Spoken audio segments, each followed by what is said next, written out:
ubuzima busunikwa n'intumbero.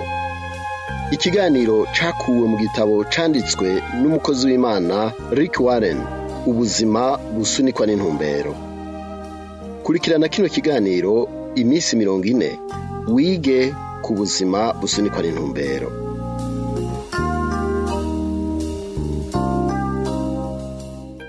Nturisanganya, uwakuremye akakubumba uhereye ukiri mu nda. Yesaya 44:2 agace A. Imana ntikina urusimbi. Amajambo yavuzwe na Albert Einstein. Nturimpanuka, kuvuka kwawe ntikwabaye mu kwihenda canke igihamana, kandi ubuzima bwawe sisanganya.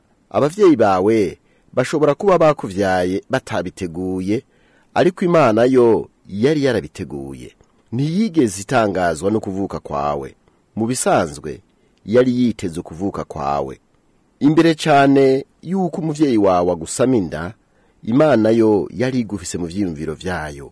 Niyo yabanje kukwiyumvira. Sisanganya, sigihamana, samahigwe, suruhurirane rw'ibintu vyabereye kimwe uyu mwanya kubugihumeka. Uriho kuko Imana yagomvye kukurema. Bibiliya ivuga ngo ivyanje uhoraho ni wazobishitsa. Imana niyo yagenye buri kantu kose kari ku mubiri wawe. Niyo yatoranije ibara ry'urukoba rwawe, umushatsi wawe ukumeze, n'akandi kantu kose kari kuri wewe. Ukumeze niko yo yagomba kumera. Niyo kandi yagenye impano kama ufise hamwe na kamere yawe itandukanye n'iz'abandi. Bibiliya ivuga ngo amagufa yanje ntiwayahishwa hamwe naremegwa mu mpisho, hamwe naremeshwa ubwenge ibwina mw'isi. Kubera ko Imana yakuremye ifise intumbero, niyo yagenye igihe uzovukirako kandi ishiraho imisi uzomara. Yatunganije ivy'imisi yawe yose utarabaho. Ihitamwo neza igihe uzovukira n'igihe uzopfira. Bibiliya ivuga ngo ngisamwe inda inyonga zawe zarambona, mu gitabo cawe handitswemo imisi yanje yose yashinzwe hatarabaho n'umwe muri yo. Imana yarategekanije aho uzovukira naho uzoba ikurikije intumbero yayo. Ibara ry'urukoba rwawe n'ubwene gihugu bwawe simpanuka. Nta kintu na kimwe capfuye kwizana. Imana yateguye ivyo vyose kubw'umugambi wayo. Bibiliya ivuga ngo kandi yaremye amahanga yose y'abantu ibakuye mu muntu umwe ngo bagerere mw'isi yose.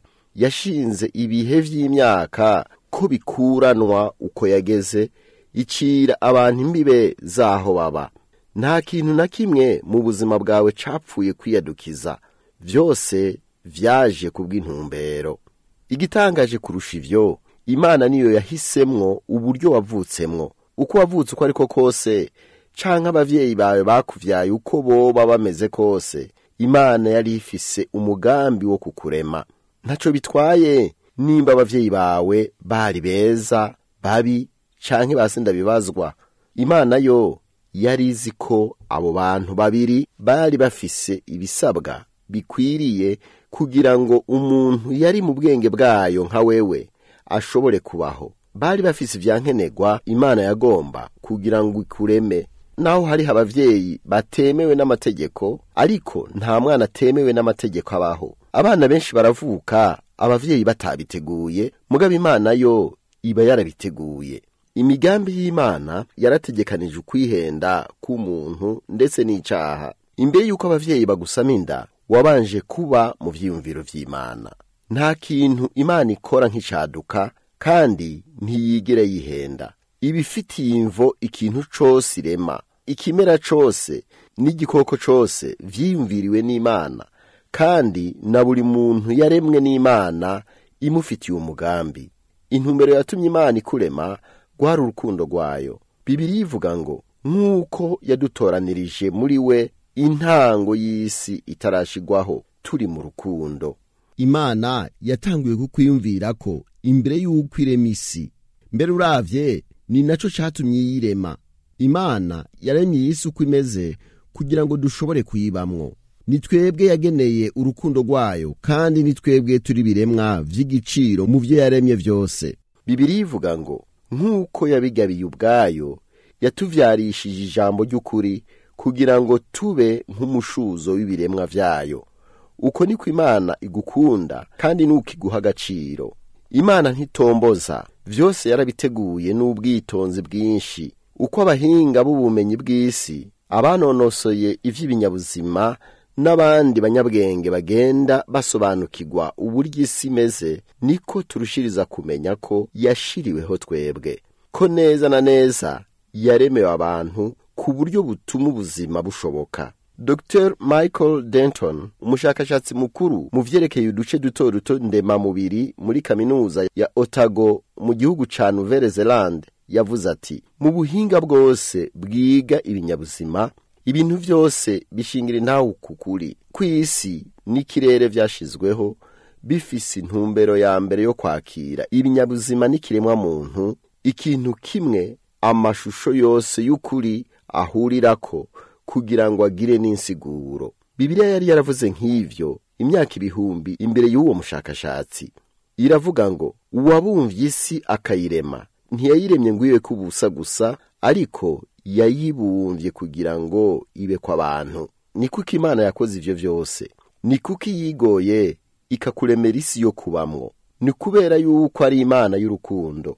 Urukundo rumeze gutyo ruragoye gutahura, ariko nubwo kwizerwa. Waremewe kuba ugenewe urukundo rw'Imana rudasanzwe. Imana yakuremye kugira ngo igukunde. Uko niko kuri ushobora kubakira ku buzima bwawe. Bibiliya ivuga ngo kuko Imana ari urukundo. Ntivuga ko Imana ifise urukundo, ubwayo ni urukundo. Urukundo nico kiranga kamere y'Imana. Abagize ubutatu bafitaniye urukundo rutunganye hagati yabo.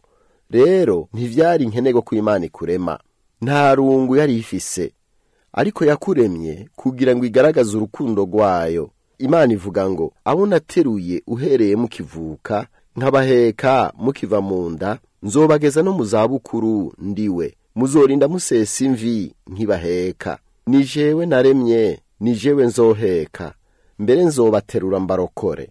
Iyo Imana itabiriho, twese twoba turi impanuka, ingaruka y'uruhurirane rw'ibintu bitandukanye mw'isi no mu kirere. Woca uhagarika gusoma iki gitabo kuko ubuzima atantumbero, atansiguro ndetse atanagaciro bwoba bufise. Nta kintu ciza canke kibi cobayeho, kandi nta vyizigiro vyoba bikiriho hirya y'imyaka mike uzomara hano kw'isi. Ariko hariho Imana yakuremye ifise imvo, nico gituma ubuzima bwawe bufise agaciro gakomeye. Dutangura kumenya ako gaciro n'intumbero vy'ubuzima bwacu, tubimenya gusa iyo dufashe Imana nk'urufatiro rw'ubuzima bwacu. Imwe mu mabibiliya y'icongereza yitwa The Message isobanura Abaroma 12:3 ngo uburyo bwonyene bwo kumenya abo turibo vy'ukuri nukumenya neza uko Imana iteye n'ivyidukorera. Icese ca Russell Kelfer kibipfunyapfunyiriza muri aya majambo: uriwe kubw'impamvu kanaka, uragace k'umugambi uhambaye, uri kiremwa c'igiciro kandi gitunganye, wiswe umugabo canke umugore adasanzwe w'Imana, usukusa kubw'imvo kanaka. Imana yacu ntiyihenze, niyo yaguteranirije mu nda, uri nyene uwo yashatse kurema. Abavyeyi waronse nibo yaguhitiyemwo. Uko wimva kose bashizweho kubwawe hakurikijwe integuro y'Imana, kandi bariko igikumu c'ubuganza vyose. Oya, urya mubabaro waciyemwo ntiwari woroshe, kandi Imana yararize kuko wababaye cane. Mugabo yarawuretse kugira ngo ugorore umutima wawe, kugira ngo ukurire mw'ishusho yayo. Uruwuriwe kubw'impamvu kanaka, waremwe n'inkoni y'ubuganza vyose. Mukundwa, uruwuriwe kuko hariho Imana. Umunsi wa kabiri, kwiyumvira ku ntumbero yanje. Ingingo yo kwiyumvirako, sindi impanuka. Umurongo wo kwibuka, uwakuremye akakubumba uhereye ukiri mu nda. Yesaya igice ca 44:2. Ikibazo co kuzirikanako, konzi ko Imana yandemye mu buryo nisangije, nibiki muri kamere yanje, muri kahise kanje, canke uko nteye ku mubiri bikingora kwemera.